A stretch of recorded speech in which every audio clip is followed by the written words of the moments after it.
Hey you, yes you, do you like randomness in your video games caused by the holy orange Jesus? Do you like extremely dangerous firearms you can spam without consequences? Well, have I got a game for you.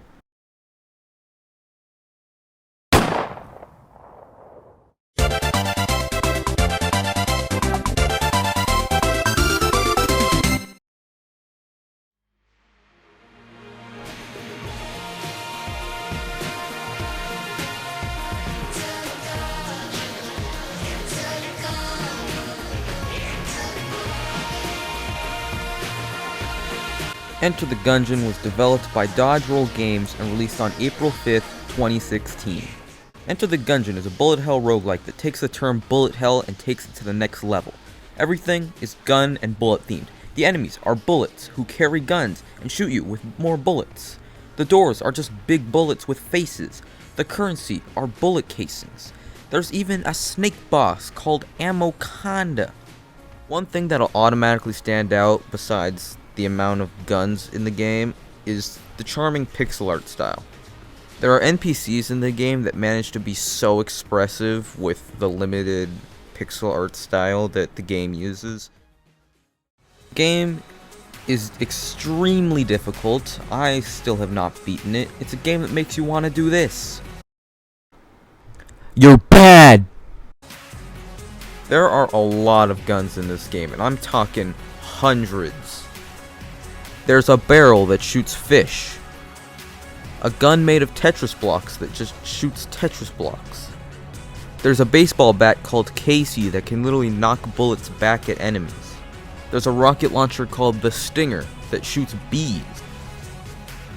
At the start of the game, you have the choice between 4 different characters: the pilot, the huntress, the marine, or the convict.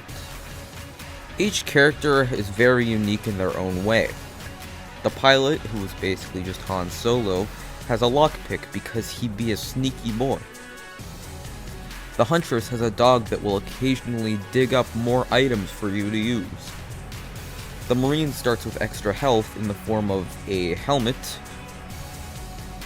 And the convict is just rage. One thing to note about this game is that you will die a lot. The game's soundtrack is good, but nothing really to write home about. It's your average run-of-the-mill roguelike soundtrack. It's a bit of synthy techno stuff mixed with other things. I don't know, I'm not a sound doctor person. Here, take a listen. Enter the Gungeon is one of those games where you can turn down the volume so you don't really hear the music, but enough to where you can still hear the action, and just put on your own music. Personally, I've gotten really far in the game listening to some of the chillest music by St. Arnaud. I link in description, go listen to it, it's good. No two runs are alike, and that very much attributes to its replayability. Its difficulty allows you to come back and just want to keep going, because you will die a lot, but each time you'll make it a little bit further.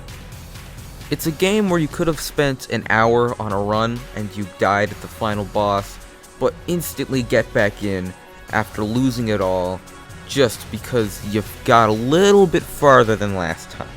And this time, you make it a little bit farther than last. And next thing you know, you're beating bosses left and right.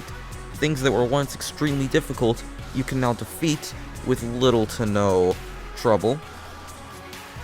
I would definitely recommend this game, but it's not one that you can expect to beat in 5 hours and be done with it. It's a game that demands skill, patience, and just a whole lot of death. I love it. I could literally talk about this game for a while, but I'm gonna just hold off on that and tell you go play it yourself. Go play it. I give the game a 9 out of 10. It would be a 10 out of 10, but I just got to the 5th floor and died very close to the end, so I want to go and throw my Switch.